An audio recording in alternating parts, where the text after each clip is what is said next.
everyone, it's Julia from Little World of Whimsy, and today I'm going to demonstrate how to crochet a really cute ribbed pumpkin.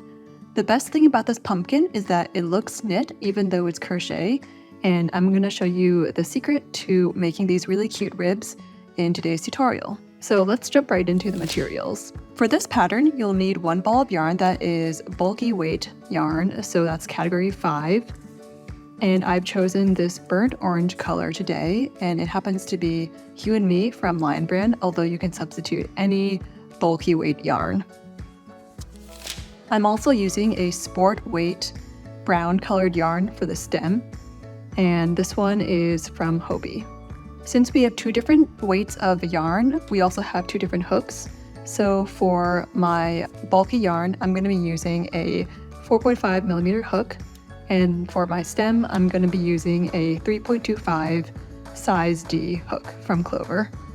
Since we'll be working in turned rows, I've also included 2 stitch markers, a tapestry needle for sewing at the end, and some fiberfill stuffing for stuffing the pumpkin. Alright, let's get started with the tutorial. To get started on this pumpkin, the first step is to grab your bulky category 5 yarn. This should be the yarn that you want for the body of the pumpkin, so it should be orange colored or pumpkin colored. Make a slip knot and then insert your hook, this will be the larger 4.5mm hook, into the knot. Next, we're going to chain 16 stitches across. So here's 1, 2, 3, 4, and so on.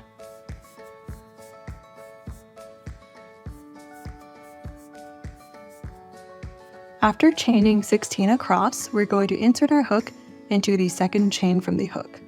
To find the second chain from the hook, omit this loop on the hook because it doesn't count as a chain, and go to the first chain right over here, which looks like a V, and then the second chain, which looks like another V in this long line of chain stitches. Insert your hook into that second V from the hook, and then yarn over, pull up a loop, and create a single crochet stitch. After you finish your single crochet stitch, grab your stitch marker and insert it into this stitch. This will come in handy for later on because we'll need it to tell us which is the last stitch in the row. Next, continue inserting your hook into each of the chain stitches and work a total of 15 single crochet stitches.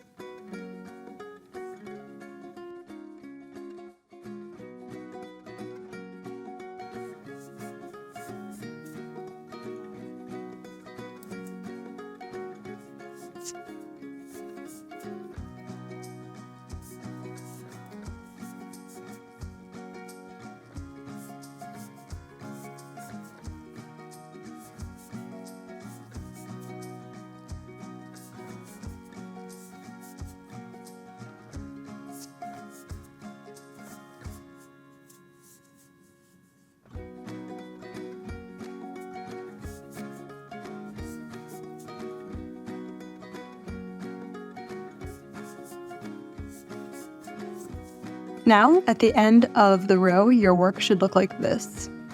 As you can see, we've just built up 1 row of single crochets from the initial row of chains. The next step is to continue working in turned rows. So as usual, we will work 1 chain and then turn our work so that we're now working from right to left across our piece. It's important at this step to quickly isolate the top of your work.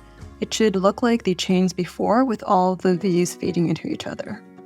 It can be a little difficult to spot sometimes because there is a front and a back of a piece worked in turned rows. So you often find that the top where you see this braid-like texture will be leaning away from you. So if you can't find it, just look a little further and you should see the top of the stitches. For row 2, we're going to work half double crochet stitches all the way across, and we're going to work them in the back loop only. So I'm going to start my half double crochet stitch by yarning over and inserting it into the back loop. Again, the back loop is this side of the V that's facing away from me. So to work in the back loop, I'll insert my hook between the V and push it out so that it only catches the back loop, and there will be an unworked front loop that will be left exposed. So finish your half double crochet by pulling up a loop and then yarning over and pulling through all the loops. So since this is the first stitch of our next row, I'm going to use my stitch marker to quickly mark this spot. For row 2, I'm going to continue and work half double crochets all across in the back loop only. So as you can see, I'm only catching the back leg of the V in my stitch.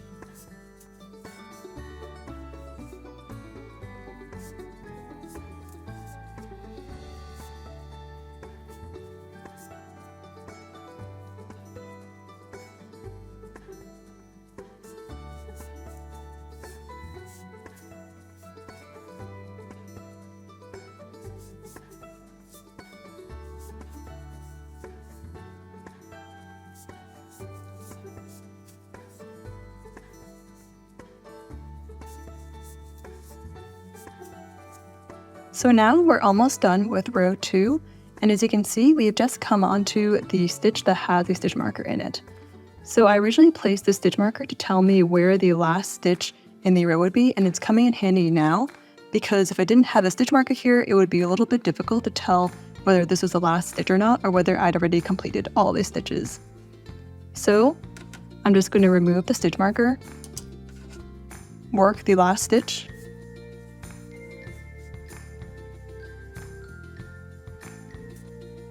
and I'm going to replace the stitch marker after I work the first stitch in the next row. This way I'll always know where the last stitch in the row is, regardless of which side I'm on. So for row 3, I'm going to chain and turn again.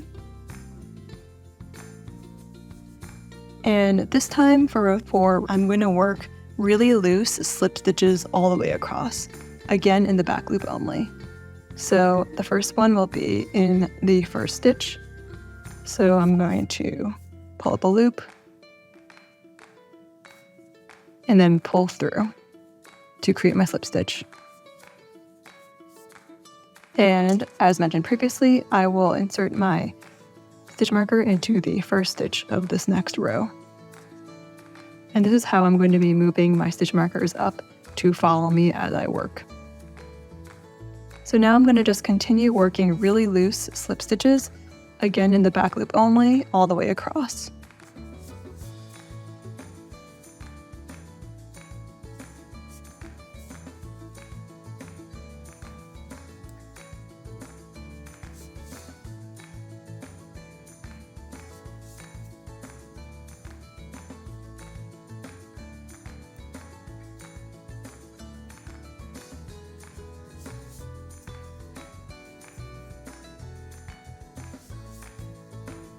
So once again, now that I've gotten to the end of this row, I'm going to remove the stitch marker,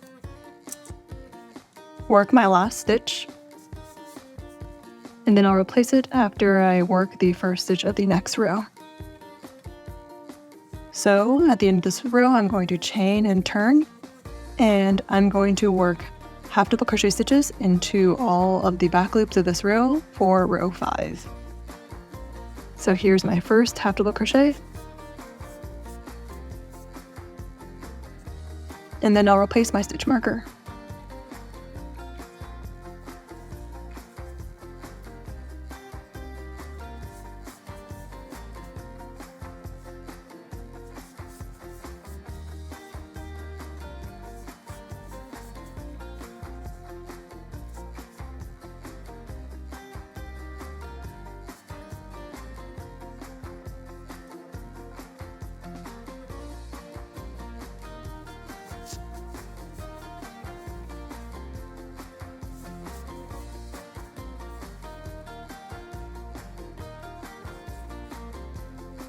So I've just finished this row, and I'm going to work my chain and turn, and then I'll work row 6, which is going to be a row of slip stitches, again in the back loop only. So we're going to continue working this pattern of half double crochets and then slip stitches in the back loop only until your work is twice as long as it is tall.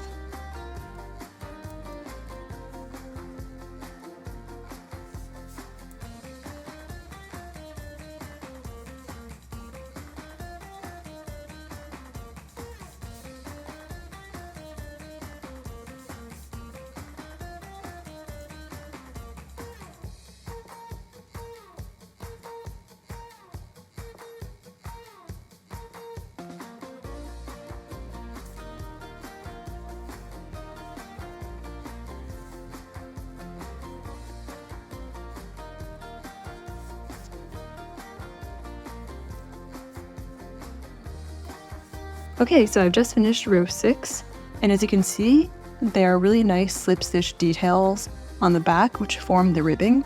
And so we're just going to keep working on this rectangle until your rectangle measures about twice as long as it is tall. So I'll meet you back here when I get there. Alright, so I've repeated the slip stitch and half double crochet rows enough times so that my rectangle that I've made is about twice as long as it is tall. So for me, that ended up being about 10 rows of slip stitch and 11 rows of half double crochet because my last row was half double crochet. So now I want you to notice that your work actually has a front and a back. The front has these slip stitch ridges, which we will want to be on the outside, and the back does not have those slip stitch ridges. This is going to be important for the next step because for the next step, we're going to be slip stitching our work together so that the short ends meet. And you want to do this so that the slip stitch front is on the inside of our little tube that we're making. So make sure that you've ended on a half double crochet row and fold your work so that the two short ends meet.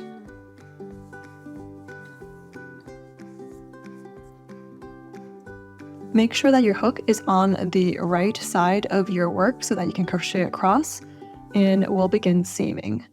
So to seam our piece together, we're just going to insert our hook into the first stitch on both sides, so both the short ends of our rectangle, and then we're just going to yarn over, pull through both layers, and then complete the slip stitch like usual.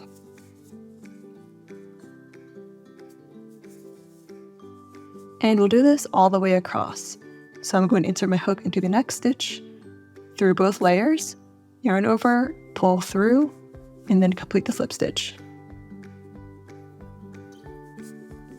And if you find that along the way you lost a few stitches and your two layers do not perfectly match up, that's totally okay. Just make sure that your seaming slip stitches are evenly spaced out. So a way that you can help ensure that your two edges are lined up is you can use a stitch marker to pin your short ends together in the ends and also in the middle, so that way you won't encounter any wrinkling.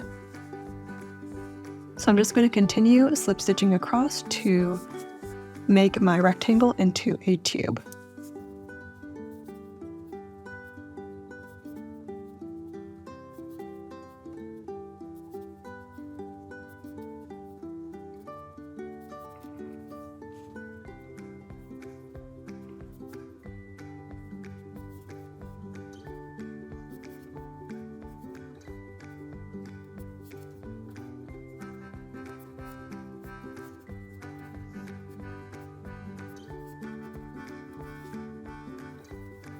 Alright, this is what your work should look like after you've finished slip stitching the two ends together. The next step is to cut a tail that measures around 2 feet or 20 to 30 inches, and then we will finish off and start seaming one end closed. So to finish off, simply pull your loop that your hook was in until the tail comes all the way through.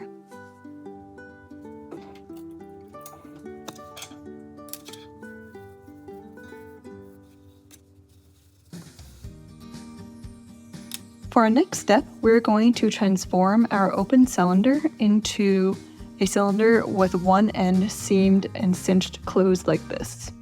After that, we're going to flip our work inside out, and then we're going to stuff it and then seam the top closed as well. So to cinch the bottom closed, we're just going to thread our long tail into the tapestry needle,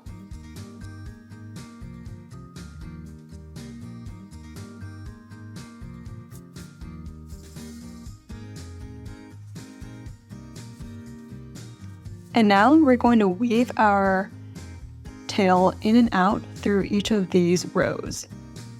So I like to just insert my hook into the middle of the top edge of my cylinder and then just come out at the next section.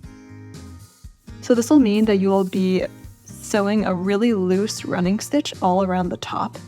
And it is important to make sure that your running stitch isn't too tight because it might make it difficult to cinch the fabric later. So I would say just look for the big ridges on your work and go in and out of each one. So I'm going to go in here and out in the next section. And just repeat that all around. It doesn't really matter where in the top you insert your needle, as long as it's not too close to the edge that it pulls one thread of yarn up, and as long as it's not too far down that it feels like there's a significant amount of fabric between the top and your needle.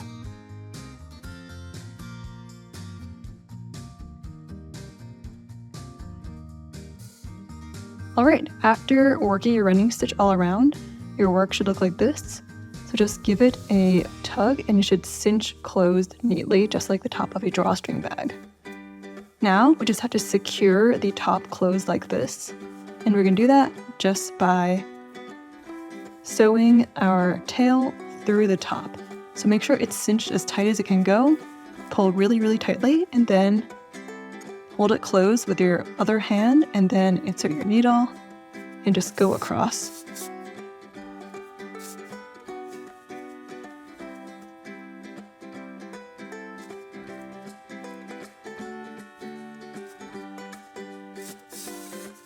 Keep sewing across the cinched end until you feel that the end will stay cinched closed on its own and you feel that it's really, really secure.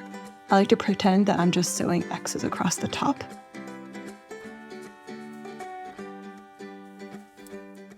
So now you can try flipping your work inside out.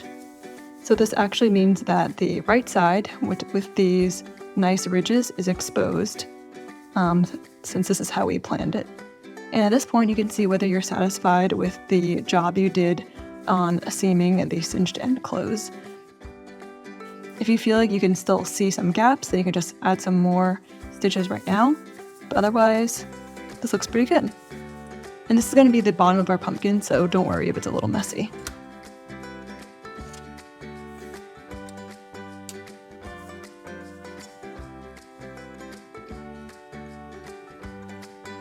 Now we're going to start seaming the top closed as well as stuffing it. Cut a piece of yarn about 3 to 4 feet long and tie a knot at the end. We're going to use this to cinch the top closed as well as do some seaming around the outside to create the ribs.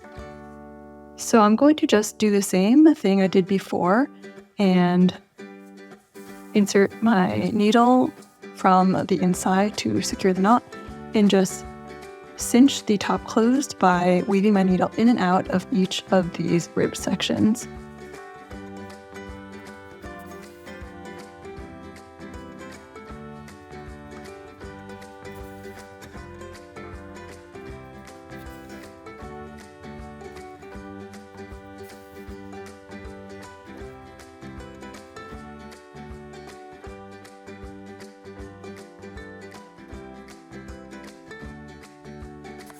So after you've weaved your needle in and out of the top, but not cinched it shut yet, we're going to grab our fiberfill stuffing and just start stuffing the pumpkin slowly but firmly.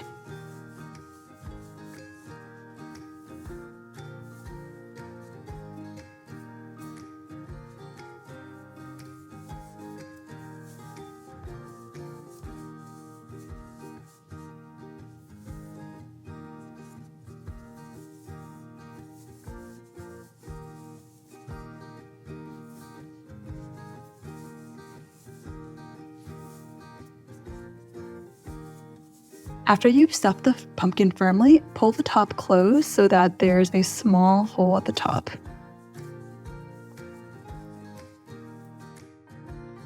Next, we're going to do some seaming that will create more of a ribbed detail around the outside.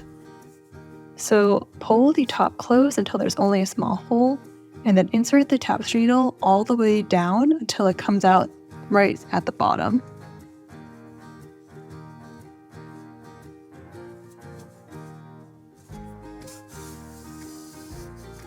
pull the yarn really tight until the pumpkin squishes down like this and it looks more flat and less round. Hold on to the yarn with your other hand and wrap your tapestry around the pumpkin and go right down into the top again and out through the bottom. So that means that the yarn that you're sewing will pull against the side of the pumpkin and create a ridge. So just pull that really tight until it creates the depth of the ridge that you prefer. And then we'll repeat the same step on the other side to create a more of a symmetrical pumpkin. So come down from the top and right at the bottom.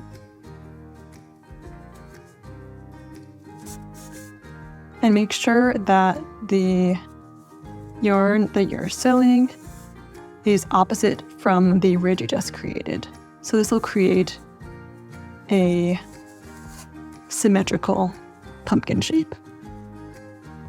So I'm going to repeat this a couple more times until the pumpkin has 6 lobes all around. And so I'm going to do that by sewing first here and then coming up on the other side so that it's really symmetrical.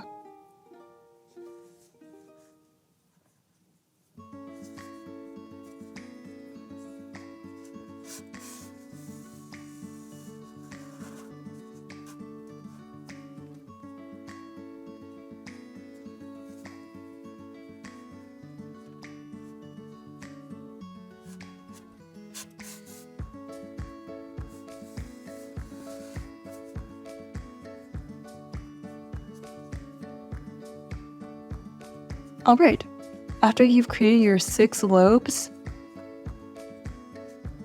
insert your needle back up to the top just to secure the yarn, which is holding the pumpkin in.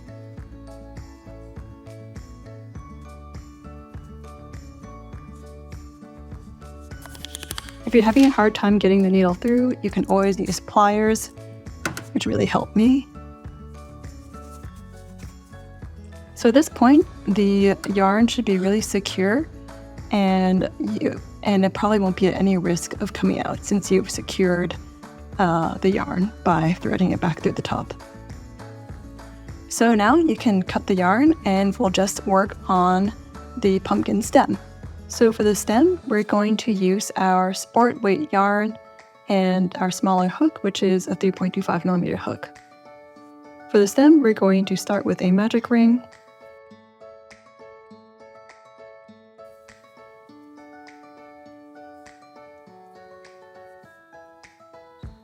And then we're going to work 6 single crochets into the magic ring. So here's 1, 2, 3, 4, 5, and 6. I'm going to pull the magic ring closed, and then I'm going to insert my stitch marker into the last stitch in this first round. Then I'm just going to insert my hook into the first stitch and then work 1 single crochet into every stitch all around. So that's a total of 6 stitches.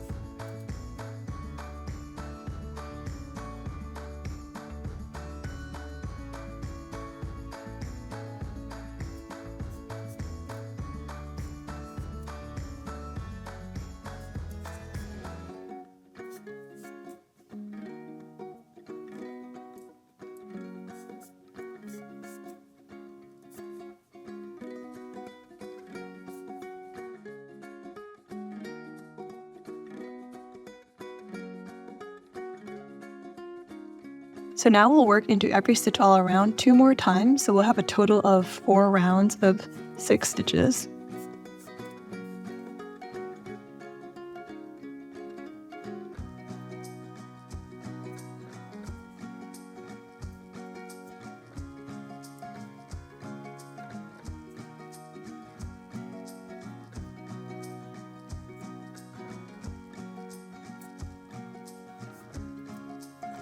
So after the 3rd round is a good time to flip your work inside out. If you didn't know, there actually is a right side and wrong side of amigurumi, and I have a video here that will tell you all about it. But In the meantime, now is a good time just to flip your work so that the right side is on the outside. So now I'm going to work that last round of just single crocheting all around.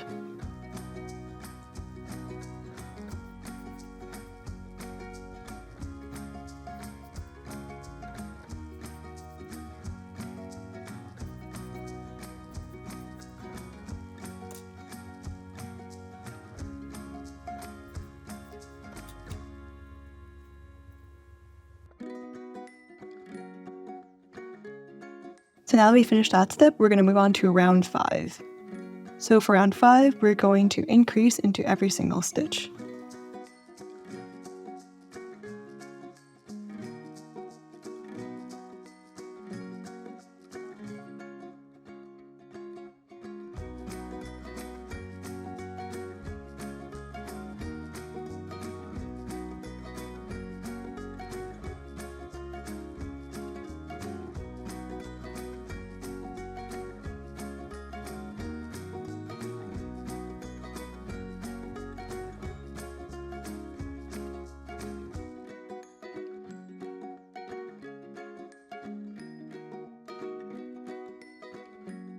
For the next round, we're going to work 1 stitch and then an increase for a total of 6 times around, and we'll have a total of 18 stitches at the end.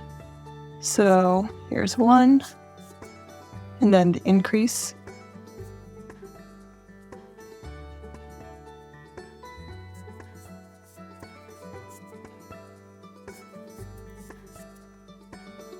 And then I'll just repeat that all around.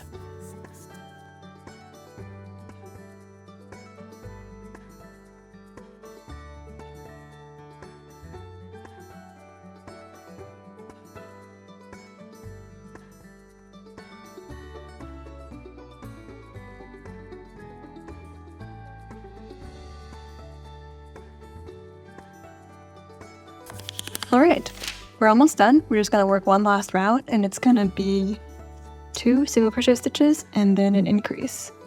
So after this round, we should have a total of 24 stitches. So you're going to work 1 stitch, 2 stitches, and then an increase.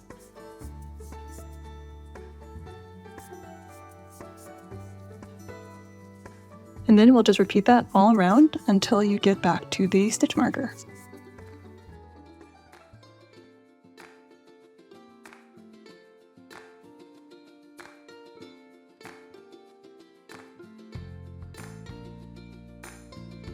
Alright, the stem is done, and you can just grab your pumpkin and see that the stem is supposed to cover the little hole in the top.